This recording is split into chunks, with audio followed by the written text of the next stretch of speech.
Earl64, your gateway to Demon Slayer. I'm your host, David, and Demon Slayer Season 1 just ended yesterday, and I totally binged the whole season in like a week and a half because the finale was coming out, and I hadn't even started the anime, but I've been meaning to watch it since it started back in like March. So yeah, today, this has been a slow year for me on anime, but I caught up. I finished the season, and they announced that the next arc is actually going to be a movie, and that's kind of what I want to talk about for this video, because that's pretty different from what I've seen most shonen anime do. Is for me, I usually consider most shonen anime movies to be like a giant filler episode.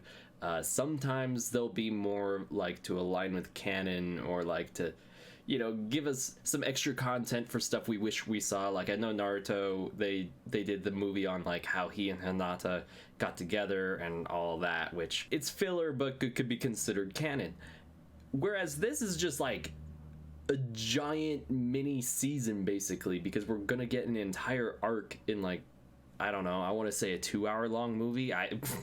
They just announced the movie. We don't know how long it's gonna be. That's so different. Like, it's not a movie that you can skip. You have to watch it in order to like know what's gonna happen in season 2 of Demon Slayer, and I find that really amazing. And the animation for Demon Slayer is already so good that I was just like, how is this not a movie? Like, if this was like 7-8 years back, the animation quality for Demon Slayer could have been considered movie quality, which is just insane that they kept the quality good for 26 episodes. Because, you know, usually with shonen anime, like I just want to go to like Golden Wind of JoJo's Bizarre Adventure. You'd have some episodes that have like a really an amazing budget, and then you'll hit like those scenes where it's like, oh, okay, this is where they took the budget from.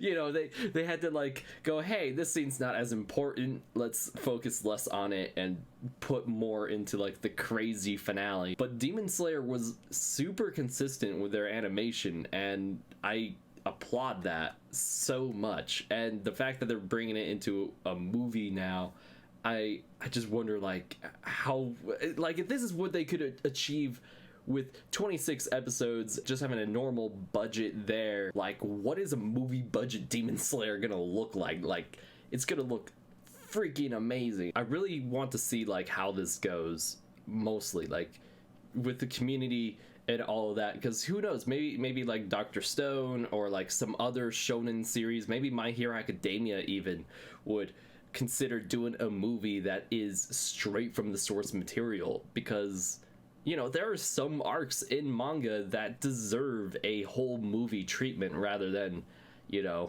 sharing the budget among multiple episodes. And, you know, like with JoJo, like I said, there's some episodes that totally got all the budget, and then some episodes where they kind of you know, you stole the budget from to make those other episodes so spectacular. Maybe it's something that the anime industry might be switching into, is like, hey, certain moments or arcs might be worth just doing a full movie for, and people will pay to watch it. So it, you know, who knows, it'll be a good win-win-win, and it might actually be a good way of not getting spoilers, because, you know, with everything being on like Crunchyroll or being able to be streamed online, people could screenshot and record stuff and post it on social media. But with something being only seen in a movie theater, you're less likely to get that. Like, the leaks are going to be poor quality, therefore people aren't going to like want to look at them, and people are probably going to be more focused on watching what's on the screen, that they don't want to, you know, take pictures or try to leak something. It'd be interesting to see what happens with the anime industry after this movie comes out and how well it goes, and I'm just super pumped. And I really hope that when the movie releases, and anime movies, they've been getting better with this, is that when they release the movie, especially now that it's going to be canon 100%, that it releases in Japan and the West pretty much around the same time. Because I think My Hero Academia 2 Heroes had a bit of a gap, and because of that there was like a few little spoilers that came through, but they were pretty easy to avoid. You just go on Twitter and you go to your muted words and you just like mute anything My Hero Academia related. I think it's spectacular that they're doing a movie for the arc, especially if it's going to be short enough.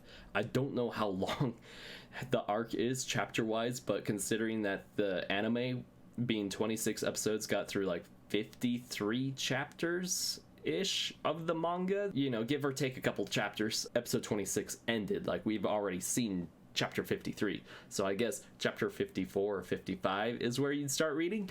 But you know, you could always start from the beginning as well and just like binge read it. I really want to see like how this goes, mostly like with the community and all of that, because who knows, maybe like Dr. Stone or like some other shonen series, maybe My Hero Academia even would consider doing a movie that is straight from the source material, because you know, there are some arcs in manga that deserve a whole movie treatment. Anyway, guys, what do you think about Demon Slayer doing like their whole next arc as a movie? And do you think it's going to have any impact on the anime industry as a whole? Because I'm very curious to know your thoughts. And if you like this video, please give it a like and subscribe and share it around with your friends. And as always, I will boop you next time.